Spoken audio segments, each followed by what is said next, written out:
شروع اللہ کا نام لے کر جو بڑا مہربان نہایت رحم والا ہے۔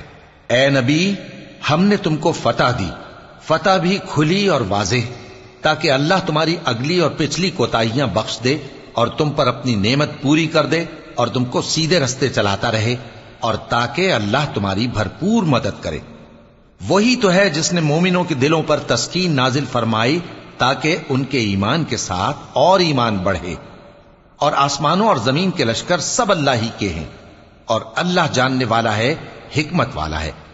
یہ اس لیے کہ وہ مومن مردوں اور مومن عورتوں کو بہشتوں میں جن کے نیچے نہریں بہ رہی ہیں داخل کرے، وہ اس میں ہمیشہ رہیں گے، اور تاکہ ان سے ان کے گناہوں کو دور کر دے، اور یہ اللہ کے نزدیک بڑی کامیابی ہے۔ اور اس لیے کہ منافق مردوں اور منافق عورتوں اور مشرک مردوں اور مشرک عورتوں کو جو اللہ کے بارے میں برے برے خیال رکھتے ہیں عذاب دے، انہی پر برے حادثے واقع ہوں، اور اللہ ان پر غصے ہوا اور ان پر لعنت کی اور ان کے لیے دوزخ تیار کی، اور وہ بری جگہ ہے۔ اور آسمانوں اور زمین کے لشکر اللہ ہی کے ہیں، اور اللہ غالب ہے، حکمت والا ہے۔ اے نبی، ہم نے تم کو احوال بتانے والا اور خوشخبری سنانے والا اور خبردار کرنے والا بنا کر بھیجا ہے، تاکہ مسلمانوں تم لوگ اللہ پر اور اس کے پیغمبر پر ایمان رکھو اور اس کی مدد کرو اور اس کی تعظیم کرو، اور صبح و شام اس کی تسبیح کرتے رہو۔ اے نبی، جو لوگ تم سے بیعت کرتے ہیں وہ در حقیقت اللہ سے بیعت کرتے ہیں، اللہ کا ہاتھ ان کے ہاتھوں پر ہے۔ پھر جو شخص عہد کو توڑے تو عہد توڑنے کا نقصان اسی کو ہے، اور جو اس بات کو جس کا اس نے اللہ سے عہد کیا ہے پورا کرے تو وہ اسے عنقریب اجر عظیم دے گا۔ اے نبی، جو گنوار پیچھے رہ گئے وہ تم سے کہیں گے کہ ہم کو ہمارے مال اور اہل و عیال نے روک رکھا تھا، سو آپ ہمارے لیے اللہ سے بخشش مانگیں۔ یہ لوگ اپنی زبان سے وہ بات کہتے ہیں جو ان کے دل میں نہیں ہے۔ کہہ دو کہ اگر اللہ تم لوگوں کو نقصان پہنچانا چاہے یا تمہیں فائدہ پہنچانے کا ارادہ فرمائے تو کون ہے جو اس کے سامنے تمہارے لیے کسی بات کا کچھ اختیار رکھے؟ کوئی نہیں، بلکہ جو کچھ تم کرتے ہو اللہ اس سے واقف ہے۔ بات یہ ہے کہ تم لوگ یہ سمجھ بیٹھے تھے کہ پیغمبر اور مومن اپنے اہل و عیال میں کبھی لوٹ کر آنے ہی کے نہیں، اور یہی بات تمہارے دلوں کو اچھی معلوم ہوئی اور اسی وجہ سے تم نے برے برے خیال کیے، اور آخر کار تم ہلاکت میں پڑ گئے۔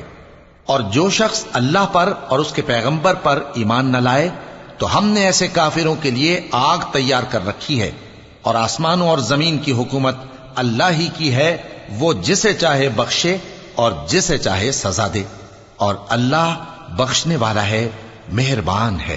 جب تم لوگ مال غنیمت لینے چلو گے تو جو لوگ پیچھے رہ گئے تھے وہ کہیں گے ہمیں بھی اجازت دیجئے کہ آپ کے ساتھ چلیں۔ یہ چاہتے ہیں کہ اللہ کے قول کو بدل دیں۔ کہہ دو کہ تم ہرگز ہمارے ساتھ نہیں چل سکتے، اسی طرح اللہ نے پہلے سے فرما دیا ہے۔ پھر کہیں گے نہیں، تم تو ہم سے حسد کرتے ہو۔ بات یہ ہے کہ یہ لوگ سمجھتے ہی نہیں مگر بہت کم۔ اے نبی، جو گنوار پیچھے رہ گئے تھے ان سے کہہ دو کہ تم جلد ایک سخت جنگجو قوم کے ساتھ جنگ کے لیے بلائے جاؤ گے، ان سے تم یا تو جنگ کرتے رہو گے یا وہ ہار مان لیں گے۔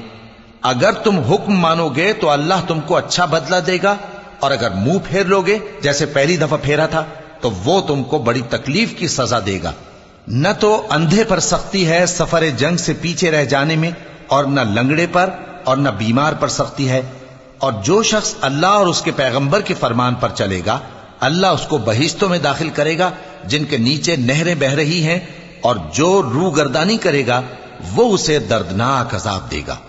اے پیغمبر، جب مومن تم سے اس درخت کے نیچے بیعت کر رہے تھے تو اللہ ان سے خوش ہوا، اور جو صدق و خلوص ان کے دلوں میں تھا وہ اس نے معلوم کر لیا تو ان پر تسکین نازل فرمائی اور انہیں جلد فتح عنایت کی، اور بہت سی غنیمتیں وہ آئندہ بھی حاصل کریں گے، اور اللہ غالب ہے، حکمت والا ہے۔ اللہ نے تم سے بہت سی غنیمتوں کا وعدہ فرمایا ہے کہ تم ان کو حاصل کرو گے، پھر اس نے یہ غنیمت تمہیں جلدی سے دلوا دی اور لوگوں کے ہاتھ تم سے روک دیے۔ غرض یہ تھی کہ یہ مومنوں کے لیے اللہ کی قدرت کا نمونہ بن جائے اور وہ تم کو سیدھے رستے پر چلائے، اور کچھ اور غنیمتیں دے گا جن پر تم قدرت نہیں رکھتے، اور وہ اللہ ہی کی قدرت میں ہیں، اور اللہ ہر چیز پر قادر ہے۔ اور اگر تم سے کافر لڑتے تو وہ پیٹ پھیر کر بھاگ جاتے، پھر وہ کسی کو نہ دوست پاتے اور نہ مددگار۔ یہی اللہ کی عادت ہے جو پہلے سے چلی آتی ہے، اور تم اللہ کی عادت میں کبھی تبدیلی نہ پاؤ گے۔ اور وہی تو ہے جس نے تم کو ان کافروں پر فتح یاب کرنے کے بعد سرحد مکہ میں ان کے ہاتھ تم سے اور تمہارے ہاتھ ان سے روک دیے، اور جو کچھ تم کرتے ہو اللہ اس کو دیکھ رہا ہے۔ یہ وہی لوگ ہیں جنہوں نے کفر کیا اور تم کو مسجد حرام سے روک دیا، اور قربانیوں کو بھی کہ اپنی جگہ پہنچنے سے رکی رہیں۔ اور اگر ایسے مسلمان مرد اور مسلمان عورتیں نہ ہوتی جن کو تم جانتے نہ تھے کہ اگر تم ان کو پامال کر دیتے تو تم کو ان کی طرف سے بے خبری میں نقصان پہنچ جاتا، تو بھی تمہارے ہاتھ فتح رہتی، مگر تاخیر اس لیے ہوئی کہ اللہ اپنی رحمت میں جس کو چاہے داخل کر لے۔ اور اگر دونوں فریق الگ الگ ہو جاتے تو جو ان میں کافر تھے ان کو ہم دکھ دینے والا عذاب دیتے۔ جب کافروں نے اپنے دلوں میں ضد کی، اور ضد بھی جاہلیت کی، تو اللہ نے اپنے پیغمبر اور مومنوں پر اپنی طرف سے تسکین نازل فرمائی اور ان کو پرہیزگاری کی بات پر قائم رکھا، اور وہ اسی کے مستحق اور اہل تھے، اور اللہ ہر چیز سے خبردار ہے۔ بے شک اللہ نے اپنے پیغمبر کو سچا اور صحیح خواب دکھایا تھا کہ تم انشاءاللہ مسجد حرام میں اپنے سر منڈوا کر یا اپنے بال ترشوا کر امن و امان سے داخل ہوگے اور کسی طرح کا خوف نہ کرو گے۔ جو بات تم نہیں جانتے تھے اللہ کو معلوم تھی، سو اس نے اس سے پہلے ہی جلد ایک فتح عطا فرمائی۔ وہی تو ہے جس نے اپنے پیغمبر کو ہدایت کی کتاب اور دین حق دے کر بھیجا تاکہ اس کو تمام دینوں پر غالب کرے، اور حق ثابت کرنے کے لیے اللہ ہی کافی ہے۔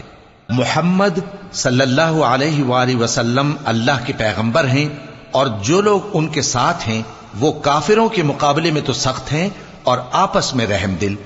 اے دیکھنے والے، تو ان کو دیکھتا ہے کہ اللہ کے آگے جھکے ہوئے سر بسجود ہیں اور اللہ کا فضل اور اس کی خوشنودی طلب کر رہے ہیں۔ کثرت سجود کے اثر سے ان کی پیشانیوں پر نشان پڑے ہوئے ہیں۔ ان کے یہی اوصاف تورات میں ہیں اور یہی اوصاف انجیل میں ہیں۔ وہ گویا ایک کھیتی ہے جس نے پہلے زمین سے اپنی سوئی نکالی، پھر اس کو مضبوط کیا، پھر موٹی ہوئی، اور پھر اپنے تنے پر سیدھی کھڑی ہو گئی، اور لگی کھیتی والوں کو خوش کرنے تاکہ کافروں کا جی جلائے۔